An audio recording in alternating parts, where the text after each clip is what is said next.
Okay, this week I'm going to take a step back and do chapter 3 because I realized I had skipped over it last week. So this week, like I said, is a step backwards before moving forward again. So chapter 3 is all about building and maintaining motivation. It starts off with the hierarchy of values, values that like motivates to pretty much motivate us to do what we do. Five things that they put in is like a relationship with partner, children, physical health, financial well-being, personal integrity. A lot of times, myself included, our addictive behavior is not on there. And the three questions they have in there that we ask is what do I want for my future? What am I currently doing to achieve that? And how do I feel about what I'm currently doing? And some of the answers they provide as examples for that, for number one would be I want to be like a good person, a good partner, a good employee. Number two would be what am I currently doing to achieve that? It's when you're drinking or using, it's like nothing because I'm using all the time. And number three is usually how you feel about it is a lot of guilt, shame. You feel depressed and like a lot of negative emotions with it. So a lot of times that's why people become motivated to quit and everything because it's a negative drain on our lives for us and everything. So that's why it leads into another two questions what could I do differently to achieve the future that I want, and how would changing what I do or getting what I want make me feel.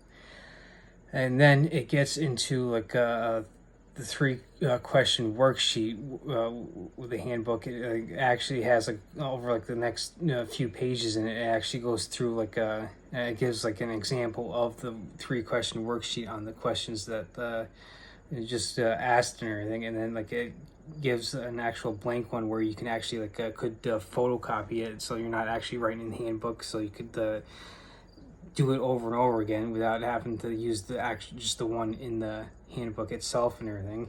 And it also gets into the cost benefit analysis of using and not using. It gets into the short term and long term benefits of using versus not using. Sometimes the short term benefits of using would be able to relieve negativity, stress. For example I've used before is it's a Friday night, it's a happy hour. You had a long week at work as a call, it can just relieve stress and negativity of long work week and everything. You may find yourself a lot easier to socialize, and a lot of people like myself would make it feel normal, whereas a lot of times it's not normal to get drunk all the time.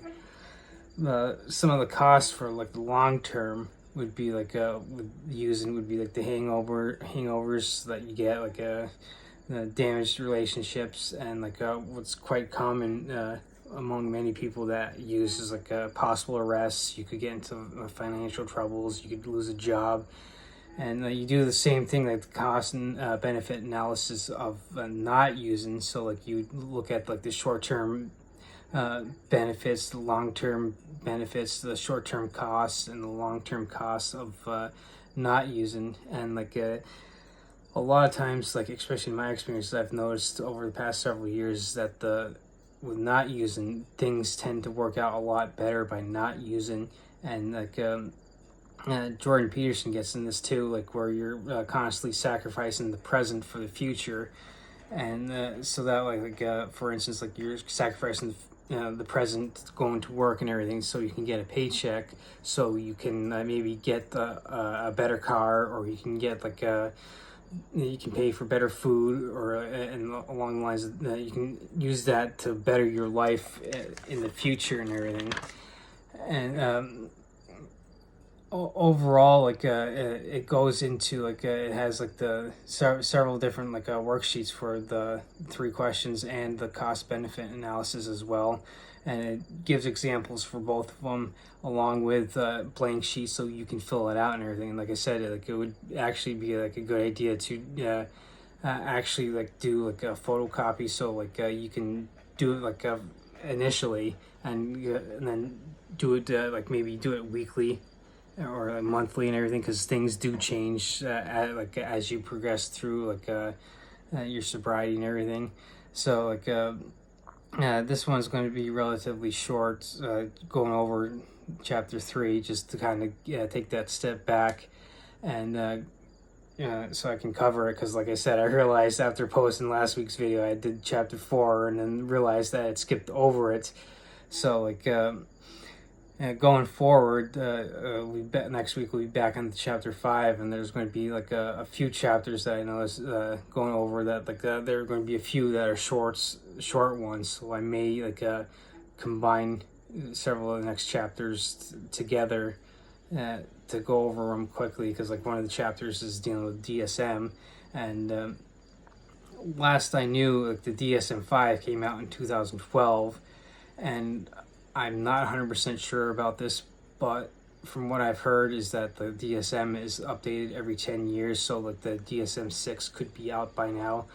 I'd have to check on that. You could also double check yourself and everything, and usually they update it every 10 years, because the science and psychology changes and we get more knowledge, so that's why it's usually updated every 10 years or so. So that'll be something to check out and everything, to see if the DSM has actually been updated since last time I knew.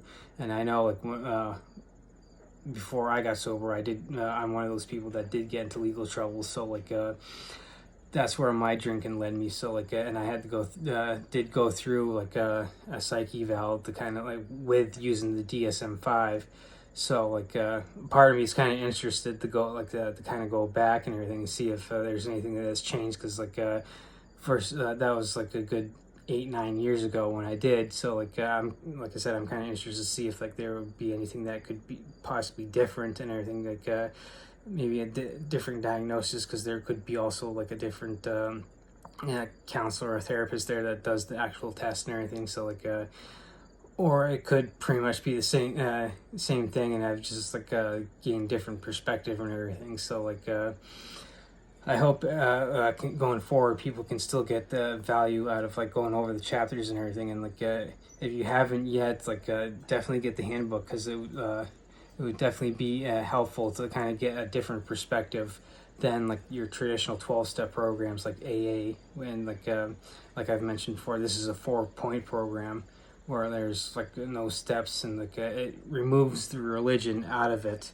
and lets you kind of focus on quitting your addictive behavior first, and then after a while you can find religion or spirituality if that's a thing for you. So until next week.